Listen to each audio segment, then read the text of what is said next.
Welcome back to What's New. We do it every Monday. It's our Money Monday segment where we try to save you money where we can. Cars, trucks, and SUVs are much more fuel efficient today than they were even, say, 15 years ago.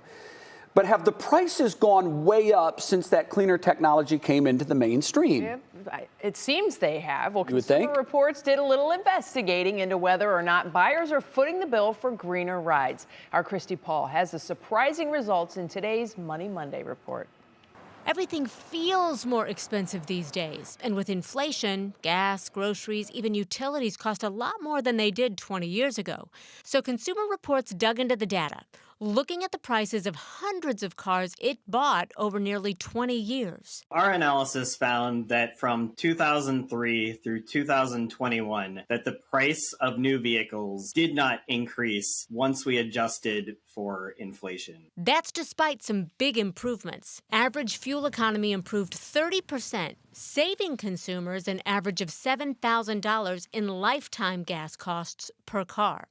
And significant gains were also made in safety, with improved crash protection and technology to help avoid a collision. Electronic stability control and backup cameras are now standard on new vehicles, and many manufacturers are now including automatic emergency braking and blind spot warning. But even if the prices of individual vehicles are staying the same, data shows people are paying more for new cars. Why?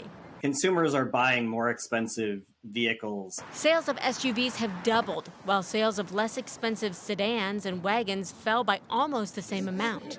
Consumer Reports says you'll get more bang for your buck buying a car versus an SUV.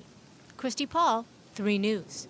Yeah, it just stands to reason. I mean, there's more vehicle there, so more materials. Obviously. Bigger engine. Yeah, much bigger engine. So Consumer Reports says not to buy more vehicle than you really need, because aside from the bigger sticker up front, your insurance is going to go up.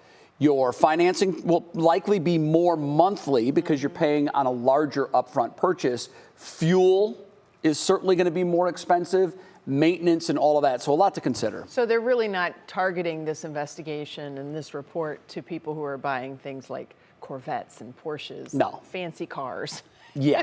You pretty much buy in on that, you know you're paying a lot of money. Well, what's the saying? If you have to ask how much, it's not for you. Probably out of your price range, you know.